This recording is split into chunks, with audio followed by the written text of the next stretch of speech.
Alexander, 5-0 sigur hérna, kemur sterkur inn í leikinn, hvernig er tilfinningin eftir fyrsta leikinn? Þetta er bara frábært sko, við þurftum að fara að vinna leiki og gott að gera það hérna. Og hvernig fannst þér svona að koma inn í leikinn?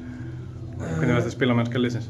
Mér finnst þið mjög góðir og pressuð var bara hátt, gáðum enga tíma, sérstaklega í fyrri hálfleik og svo heldum við bara ánum í seinni, þannig að gáðum ekkert eftir, þetta var bara frábært. Hvernig finnst þér svona að vera komin til Akureyrar og undir pappaðinum? Búið fínt þessum aðeins, ég flutti bara 2 dögum og maður er ennþá bara að koma sér fyrir og hérna búinn að ná því æfingar.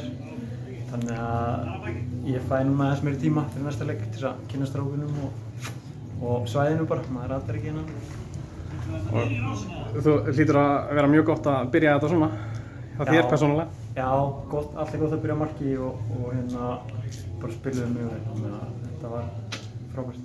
Takk fyrir.